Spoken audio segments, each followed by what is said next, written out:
Hello प्यारे बच्चों, मेरे पास 16 मार्च सामाजिक विज्ञान का असली पेपर आ चुका है। मैं इस वीडियो में इस पेपर को हल करवाऊंगा। तो आप सभी विद्यार्थियों से रिक्वेस्ट है कि इस वीडियो को आप शुरू से लेकर अंत तक जरूर देखें। यदि आपको वीडियो अच्छा लगता है तो वीडियो को शेयर कर दीजिएगा और चैनल को भी सब्सक्राइब आप जरूर से कर लीजिएगा। ये बच्चों आपके 16 मार्च का सामाजिक विज्ञान का पेपर है असली, और मैं आप सभी को इस पेपर का हल बताने वाला हूं। तो देखिए बच्चों, कुछ आपके सामान्य निर्देश है, इनको भी आप अच्छे से पढ़ लीजिएगा। तो बच्चों हम देखते हैं अब पेपर का सॉल्यूशन। सबसे पहले बच्चों हम हल करेंगे खंड ए यानी कि सेक्शन ए। सेक्शन ए के अंदर जो बच्चों प्रश्न संख्या आपकी 1 है, इसके अंदर है वस्तुनिष्ठ प्रश्न। तो सबसे जो पहला क्वेश्चन है बच्चों वो ये है कि नेपोलियन की संहिता का निर्माण हुआ था। तो बताइए जो भाई नेपोलियन की जो संहिता थी बच्चों, उसका निर्माण किस सन में हुआ था?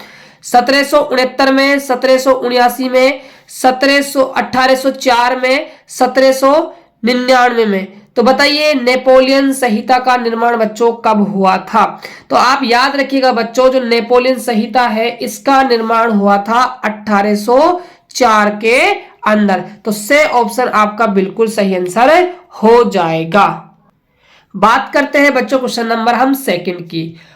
रोलेट एक्ट पारित हुआ था। जो बच्चों रोलेट एक्ट आया था वो किस सन के अंदर क्या था भाई पारित हुआ था? वो सन आपको बतानी है। 1917, 1919, 1920, 1922। तो याद रखिएगा मेरे प्यारे विद्यार्थियों, जो रोयल एक्ट था ये जो हमारा पारित हुआ था ये हुआ था 1919 को। तो बे ऑप्शन आपका बिल्कुल सही हो जाएगा। बात करते हैं बच्चों थर्ड क्वेश्चन की। हेनरी मॉर्टन स्टेटनली कौन थे? तो बताइए भाई ये व्यक्ति थे जो, वो कौन थे ये आपको बताना है। पहला है आपका पत्रकार व खोजी, इंजीनियर, फिर डॉक्टर, या फिर बच्चों वैज्ञानिक। तो बताइए ये क्या थे बच्चों? तो याद रखिएगा मेरे प्यारे विद्यार्थियों, ये थे आपके एक पत्रकार थे और ये क्या थे भाई खोजी थे। तो आपका ए ऑप्शन बिल्कुल सही आंसर हो जाएगा। अगला क्वेश्चन है, बंगाल में पहली जूट मिल स्थापित हुई। बच्चों जो बंगाल है हमारा उसके अंदर जो पहली जूट मिल थी वो कब स्थापित हुई आपको सन बतानी है। 1854, 1865, 1815, 1855। तो याद रखिएगा ये आपकी जो स्थापित हुई थी ये हुई थी 1855 के अंदर। तो आपका दे ऑप्शन बिल्कुल सही हो जाएगा। अगला क्वेश्चन है, जापान की सबसे पुरानी पुस्तक डायमंड सूत्र छपी थी। जो बच्चों जापान की सबसे पुरानी पुस्तक है जिसका नाम क्या है भाई डायमंड सूत्र। बच्चों क्वेश्चन ऐसे भी आ सकता है कि जापान की सबसे पुरानी पुस्तक का नाम क्या है भाई डायमंड सूत्र है। तो ये किस सन के अंदर छपी थी? तो बताइए 1018, 908, 968, 868 के अंदर। तो ये छपी थी बच्चों आपकी 868 के अंदर। दे ऑप्शन आपका बिल्कुल सही आंसर हो जाएगा। अगला क्वेश्चन है बच्चों कि ज्वारीय ऊर्जा किस प्रकार का संसाधन है? जो आपकी ज्वारीय ऊर्जा है बच्चों वो आपका जो संसाधन है वो होता है बच्चों आपका पुनः पूर्ति योग्य संसाधन। दे ऑप्शन आपका बिल्कुल सही आंसर हो जाएगा। अगला क्वेश्चन है, भारत में वन्य जीव अधिनियम किस वर्ष लागू हुआ? तो जो वन्य जीव अधिनियम है बच्चों वो आपका जो लागू हुआ है वो हुआ था 1972 ईस्वी के अंदर। तो आपका जो ए ऑप्शन है वो आपका बिल्कुल सही आंसर हो जाएगा। बात करते हैं बच्चों हम नेक्स्ट क्वेश्चन की। अगला क्वेश्चन है बच्चों कि निम्नलिखित में से स्थल परिवहन का प्रकार है। बच्चों ये क्वेश्चन आप सभी बच्चों को कमेंट बॉक्स में बताना है। ये क्वेश्चन मैं आपके ऊपर छोड़ रहा हूं कि इस क्वेश्चन का जो राइट आंसर है बच्चों वो क्या आएगा। सड़क परिवहन आएगा, रेल परिवहन आएगा, पाइप लाइन परिवहन आएगा, या फिर समुद्री परिवहन आएगा। इसका जवाब आप सभी विद्यार्थियों को कमेंट में देना है। बात करते हैं बच्चों हम क्वेश्चन नंबर 9 की। श्रीलंका में किस सामाजिक समूह की आबादी अधिक है? तो सामाजिक जो समूह है उसकी आबादी किसकी बच्चों अधिक है ये आपको बताना है। श्रीलंकाई तमिल, भारतवंशी तमिल, सिंहली, या फिर आपका मुस्लिम। तो बताइए किसकी संख्या बच्चों ज्यादा है? तो ये बच्चों आपकी जो सहेली है उसकी संख्या सबसे ज्यादा है। ये बच्चों क्या है? एक जाति होती है। तो से ऑप्शन आपका बिल्कुल सही हो जाएगा। अगला क्वेश्चन है शिक्षा किस सूची से संबंधित विषय है? यानी वो जो शिक्षा है वो किस सूची के अंतर्गत आती है ये आपको बताना है। राज्य सूची, समवर्ती सूची, संघ सूची या फिर बच्चों इनमें से कोई भी नहीं। तो याद रखिएगा जो शिक्षा है बच्चों ये आती है संघ सूची के अंतर्गत। तो आपका से ऑप्शन बिल्कुल सही आंसर हो जाएगा। अगला क्वेश्चन है 2011 की जनगणना के अनुसार भारत का लिंग अनुपात है। तो 2011 की जनसंख्या के अकॉर्डिंग बच्चों आपको लिंग अनुपात बताना है। 939, 929 और 943। ठीक है, तो बताइए लिंग अनुपात क्या रहा था बच्चों? तो ये था आपका बच्चों 919। ए ऑप्शन आपका बिल्कुल सही हो जाएगा। अगला क्वेश्चन है राजनीतिक दलों का पंजीकरण और मान्यता कौन प्रदान करता है? जो आपके राजनीतिक दल होते हैं उनको पंजीकरण और जो मान्यता प्रदान करता है वो कौन होता है? राष्ट्रपति होता है, संघ लोक सेवा आयोग होता है, संसद होता है, भारत निर्वाचन आयोग होता है। तो याद रखिएगा मेरे प्यारे बच्चों ये आपका होता है भारत निर्वाचन आयोग के द्वारा ही इनको मान्यता प्रदान की जाती है। बात करते हैं बच्चों हम अगले क्वेश्चन की। तो अगला क्वेश्चन आप सभी विद्यार्थी ध्यान से देखिएगा मेरे बच्चों। अगला क्वेश्चन है निम्न में से कौन सी खरीफ की फसल है? खरीफ की फसल आपको भाई बतानी है। ऑप्शन है कपास, चावल, चना, इनमें से कोई नहीं।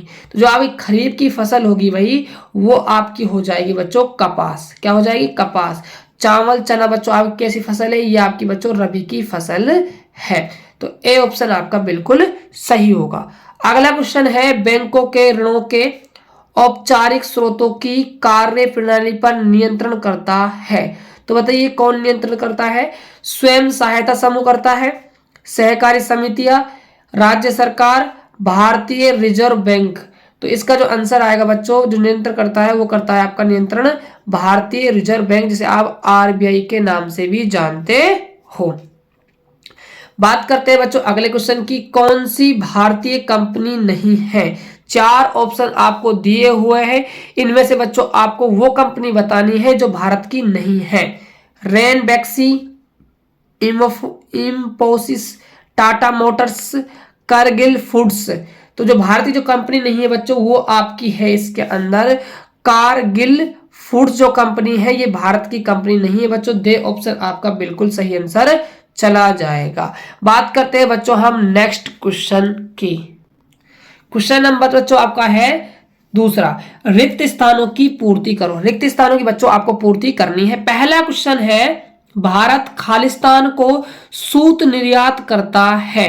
तो बताइए भारत जो है किसको सूत निर्यात करता है? तो बच्चों ये करता है आपके जापान। किस करता है बच्चों? जापान करता है। जापान आपका बिल्कुल सही आंसर हो जाएगा। अगला क्वेश्चन है खालिस्तान भारत का सबसे बड़ा मैग्नीज उत्पादक राज्य है। तो मैग्नीज जो है बच्चों उसका उत्पादक आपको राज्य बताना है और कौन सा सबसे बड़ा? तो ये है आपका ओडिशा। कौन सा है? ओडिशा बच्चों आपका राज्य है। अगला क्वेश्चन है पार्टियां देश के कानून निर्माण में खालिस्तान भूमिका निभाती है। तो कैसी भूमिका निभाती है भाई? महत्वपूर्ण, क्योंकि इनका होना बेहद ही आवश्यक है। तो ये महत्वपूर्ण भूमिकाएं निभाती है। अगला क्वेश्चन है भारत में प्रिंटिंग प्रेस सर्वप्रथम खालिस्तान में पुर्तगाली धर्म प्रचारकों के साथ आया। तो कहां पर आया था भाई? ये गोवा के अंदर आया था बच्चों। कहां पर आया था? गोवा के अंदर आया था। गोवा की राजधानी क्या है बच्चों? पणजी है। ये भी आप ध्यान में रख लीजिएगा। अगला क्वेश्चन है आयात पर कर खालिस्तान का एक उदाहरण है। आयात पर क्या लगाना है भाई? कर लगाना है। ये किसका उदाहरण है? ये है बच्चों व्यापार। व्यापार पे क्या होगा भाई? रोक लग जाएगी। व्यापार अवरोधक, अवरोधक आपका आंसर हो जाएगा। अगला क्वेश्चन है लोकतांत्रिक सरकार सदा नागरिकों के खालिस्तान का सम्मान नहीं करती। तो किसका सम्मान नहीं करती बच्चों? अधिकारों का। तो अधिकारों का आपका बिल्कुल ही सही आंसर हो जाएगा। अगला क्वेश्चन है खालिस्तान में वर्षा जल अगली वर्षा ऋतु तक संग्रहित किया जा सकता है। तो क्या है भाई आपका? टाका। क्या आएगा इसके अंदर बच्चों, टाका में जो है वर्षा जल अगली वर्षा ऋतु तक संग्रहित किया जा सकता है। वो जगह बच्चों कौन सी है, टाका है। तो बात करते हैं बच्चों हम नेक्स्ट क्वेश्चन की। अब है बच्चों आपका प्रश्न संख्या 3, अति लघुत्मक प्रश्न आपको अब हल करने हैं। तो पहला क्वेश्चन है बच्चों, मांग जमा क्या होती है। मांग जो जमा होती है बच्चों क्या होती है, ये आपको बताना है। तो बच्चों इसका जो सही आंसर होगा वो होगा कि बैंक द्वारा स्वीकार की गई राशि मांग जमा राशि कहलाती है। आप इसको अच्छे से बच्चों याद कर लीजिएगा, ये क्वेश्चन आपको एग्जाम में 16 मार्च को जरूर देखने को मिलेगा। अगला क्वेश्चन है प्यारे बच्चों, भारत के किन्हीं 4 प्रारंभिक उद्योगपतियों के आपको नाम लिखने हैं। तो 4 जो प्रारंभिक यानी स्टार्टिंग में जो उद्योगपति रहे थे उनके नाम बताने हैं। तो पहला नाम हो जाएगा बच्चों जगदीश चंद्र महिंद्रा, दूसरा नाम है जमशेद जी टाटा, तीसरा है बच्चों आपका जहांगीर रतन जी दादा भाई टाटा, और चौथा है आपका GR गोपीनाथ। ये 4 बच्चों आपके प्रारंभिक क्या है, उद्योगपतियों के नाम है। अगला क्वेश्चन है, भारत का प्रथम लोहे व इस्पात संयंत्र कहाँ स्थापित किया गया। तो ये बच्चों जो स्थापित किया गया था, ये किया गया था पश्चिम बंगाल, और पश्चिम बंगाल में जगह है उसका नाम है आसनसोल के अंदर बच्चों ये स्थापित किया गया था। अगला क्वेश्चन है, राज्य सूची में कौन से विषय आते हैं। राज्य सूची में आपको विषय बताने हैं कौन कौन से आते हैं। तो राज्य सूची के अंदर बच्चों आते हैं आपके व्यापार आएगा, पुलिस आ जाती है, मत्स्य पालन और वन और आदि बहुत सारे हैं बच्चों। कुल जो संख्या है इनकी वो है बच्चों 61। ये भी आप अच्छे से याद रख लीजिएगा कि राज्य सूची में कितने होते हैं विषय। तो टोटल आपके 61 विषय इसके अंदर आते हैं। तो मैंने कुछ विषयों का आपको एग्जाम्पल दिया है। बात करते हैं अगले क्वेश्चन की, हमारे देश में कितने राष्ट्रीय दल है। राष्ट्रीय दलों की आपको संख्या बतानी है। तो याद रखिएगा प्यारे विद्यार्थियों, हमारे देश में 26 क्या है, राष्ट्रीय दल है। तो 26 आपका बिल्कुल सही आंसर होगा। अगला क्वेश्चन है, जल प्रदूषण के क्या कारण है, लिखिए। ये बच्चों क्वेश्चन बिल्कुल आसान सा है कि जल का जो प्रदूषण है वो किन कारणों से होता है वो आपको लिखने हैं। आप लिख सकते हो बच्चों, जैसे हम घरों में कपड़ा धोते हैं तो वो पानी कहाँ जाता है, तालाब में जाता है, समुद्र में जाता है, जिससे पानी क्या है, गंदा हो जाता है। या फिर बच्चों आप ऐसा भी लिख सकते हो कि हम जो जानवर होते हैं वो मर जाते हैं तो उनको हम नदियों के पास, समुद्रों के पास, ठीक है, वहां पर उनको फेंक कर आते हैं, तो वहां से भी क्या है बच्चों, हमारा जो जल का क्या है, प्रदूषण होता है। ऐसे बच्चों बहुत सारे कारण हैं, आप अपने मन से लिख सकते हो। आप क्या क्या सोचते हो बच्चों जल प्रदूषण के बारे में, आप सभी विद्यार्थी अपनी प्रतिक्रिया कमेंट बॉक्स में आप जरूर लिखना। बात करते हैं बच्चों अगले क्वेश्चन की, विश्व पर्यावरण दिवस कब मनाया जाता है। तो याद रखिएगा जो विश्व पर्यावरण दिवस होता है बच्चों वो हर साल मनाया जाता है 5 जून को। 5 जून को बच्चों ये मनाया जाता है। अगला क्वेश्चन है, भारत की किन्हीं 3 बहुराष्ट्रीय कंपनियों के नाम लिखिए। बहुराष्ट्रीय कंपनियों के आपको नाम बताने हैं 3। तो पहली बच्चों आप लिख सकते हो Asia brown Boveri, second city bank, और तीसरी बच्चों है सैमसंग। ये आपकी 3 बहुराष्ट्रीय कंपनियां हो जाएगी। अगला क्वेश्चन है, बेगार से आप क्या समझते हैं। तो बेगार से आप क्या समझते हो, मूल्य चुकाए बिना श्रम करने की प्रथा बेगार कहते हैं। भाई मूल्य नहीं चुकाया है और आप क्या कर रहे हो, मेहनत कर रहे हो, उसको कहेंगे बच्चों बेगार। अगला क्वेश्चन है, सेवा क्षेत्र के 4 उदाहरण दीजिए। सेवा क्षेत्र के आपको 4 उदाहरण देने हैं। तो पहला उदाहरण लिख सकते हो आप परिवहन, दूसरा संचार, तीसरा बच्चों भंडारण, और चौथा आप लिख दोगे बीमा। ये 4 बच्चों आपके सेवा क्षेत्र के क्या हो जाएंगे, उदाहरण हो जाएंगे। अब हम बच्चों आगे बढ़ते हैं। अब हम डिस्कस करेंगे खंड बे यानी कि सेक्शन बी के क्वेश्चनों को। तो आपके सामने बच्चों पहला क्वेश्चन है, साइमन कमीशन में कितने सदस्य थे। तो बच्चों कितने सदस्य थे साइमन कमीशन में, ये आपके थे 7 सदस्य। और 7 बच्चों कैसे थे, ये अंग्रेज थे, सारे के सारे बच्चों गोरे थे, अंग्रेज थे इसके अंदर। भारत में इसका विरोध क्यों हुआ। तो भारत में बच्चों इसका विरोध इसलिए हुआ था क्योंकि जो ये साइमन कमीशन बनाया गया इसके अंदर एक भी व्यक्ति जो था वो क्या नहीं था भाई, भारतीय नहीं था। सारे के सारे व्यक्ति कैसे थे भाई, अंग्रेज थे, उसी का विरोध हमने किया था, यानी भारत के निवासियों ने किया था। अगला क्वेश्चन है बच्चों, हस्तलिखित पांडुलिपियों की क्या कमियां थी? कमियां आप लिख सकते हो बच्चों, याद रखिए आपको जो उत्तर सीमा है वो लगभग आपको 50 शब्दों में बच्चों देनी है, तो आप अपने मन से अच्छे से बनाकर इन क्वेश्चनों को लिखकर आना। अगला है, वेद सरकार किसे माना जाता है? तो बच्चों वेद सरकार उसे माना जाएगा जो सरकार कैसे बनी हो, वे जनता के सपोर्ट से बनी हो और जिसको अच्छे मतों से सरकार बनाई गई हो। अगला क्वेश्चन है, सांप्रदायिकता से आप क्या समझते हो? जनमत निर्माण से आप क्या समझते हैं? तानाशाही और लोकतांत्रिक शासन व्यवस्था में आपको क्या है, अंतर बताना है। तानाशाही का मतलब बच्चों जहां मनमाही क्या चलता है भाई, राज चलता है, और लोकतांत्रिक का मतलब जो लोगों के द्वारा तंत्र बनाया गया है वो लोकतांत्रिक शासन आपका कहलाएगा। तो आपको अंतर बताने हैं बच्चों। अगला क्वेश्चन है, नवीकरणीय व गैर नवीकरणीय साधनों में आपको क्या है भाई, अंतर लिखना है, उदाहरण सहित आपको स्पष्ट भी करना है। अगला क्वेश्चन है, किन कारणों ने वैश्वीकरण को सुगमता प्रदान की है, स्पष्ट कीजिए। अगला क्वेश्चन है, उपभोक्ता संरक्षण हेतु सरकार के प्रयासों को स्पष्ट कीजिए। अगला क्वेश्चन है प्यारे विद्यार्थियों आपके सामने कि तांबा खनिज के कोई दो उपयोग लिखिए। दो उपयोग आपको तांबा खनिज के लिखने हैं। अगला क्वेश्चन है, बहुदलीय व्यवस्था से आप क्या समझते हैं? बहुउद्देशीय परियोजना को स्पष्ट कीजिए। बात करते हैं बच्चों हम नेक्स्ट क्वेश्चनों की। अब है बच्चों आपका खंड से सेक्शन सी। सेक्शन सी के अंदर बच्चों क्वेश्चन है आपके दीर्घ उत्तरीय प्रश्न है। उत्तर जो शब्द सीमा रहेगी वो आपकी रहेगी 100 शब्द की। तो इसके अंदर जो 16 क्वेश्चन आएगा बच्चों वो ये रहेगा कि गेहूं की खेती के लिए उपयुक्त भौगोलिक परिस्थितियों का वर्णन कीजिए। इसके अंदर बच्चों आपको क्वेश्चन अथवा में भी देखने को मिलेगा। क्वेश्चन है, गहन जीविका कृषि को समझाते हुए इसकी प्रमुख समस्याएं बताइए। अगला क्वेश्चन है, उपनिवेशवाद से औपनिवेशिक समाज अर्थव्यवस्था पर क्या प्रभाव पड़ा, विवेचना कीजिए। अथवा में क्वेश्चन आएगा बच्चों, रिडरपेस्ट क्या है, अफ्रीका महाद्वीप की अर्थव्यवस्थाओं को इसने किस प्रकार प्रभावित किया, विवेचना कीजिए।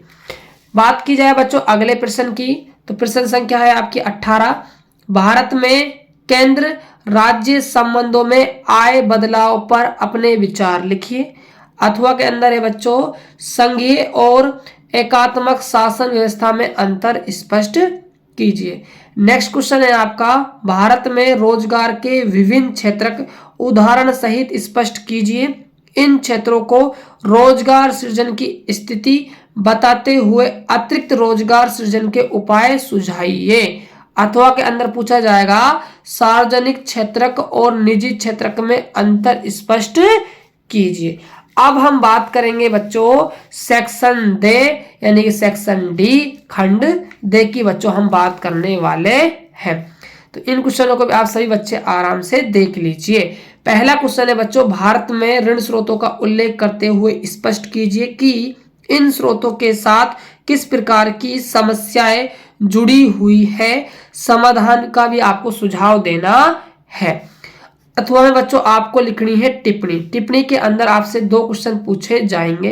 पहला क्वेश्चन है बच्चों, भारत में ऋण व्यवस्था में क्या समस्याएं हैं। दूसरा क्वेश्चन है, मुद्रा के कार्य आपको बताने हैं। क्वेश्चन नंबर बच्चों आपका 21 है, यूरोप में राष्ट्रवाद में सहायक प्रमुख कारकों को स्पष्ट कीजिए। अथवा के अंदर प्रश्न रहेगा, राष्ट्रवाद से क्या अभिप्राय है, यूरोप में राष्ट्रवाद के उद्भव व विकास के दौरान अपनाए गए प्रतीकों का संक्षिप्त में उल्लेख कीजिए। अब बच्चों आपका जो क्वेश्चन नंबर 22 रहेगा वो रहेगा मानचित्र का प्रश्न। तो मानचित्र के अंदर आपसे बच्चों जो पहला क्वेश्चन है वो है कि भिलाई, बोकारो, दुर्गापुर और कानपुर को आपको मानचित्र के अंदर दर्शाना है। अथवा बच्चों क्वेश्चन रहेगा, रावतभाटा, गोवा, नासिक और अजमेर को आपको मानचित्र के अंदर दर्शाना है। तो बच्चों ये था आपके 16 मार्च का वायरल पेपर। बच्चों आई होप कि आपको ये पेपर का सॉल्यूशन काफी अच्छे से समझ में आ गया होगा। सभी बच्चे आप कमेंट करके जरूर बताना ये वीडियो आपको कैसा लगा। आई होप कि आपको वीडियो अच्छा लगा होगा। यदि बच्चे वीडियो अच्छा लगा हो तो भैया एक लाइक तो बनता है और एक शेयर भी बनता है, और चैनल को भाई सब्सक्राइब भी आप जरूर से कर लीजिएगा। बच्चों हमारे चैनल पर आपको सभी सब्जेक्ट के वायरल इंपॉर्टेंट क्वेश्चन दिए जाएंगे। तो मिलते हैं बच्चों एक और बेहतर वीडियो के साथ, तब तक के लिए जय हिंद, वंदे मातरम, जय भारत।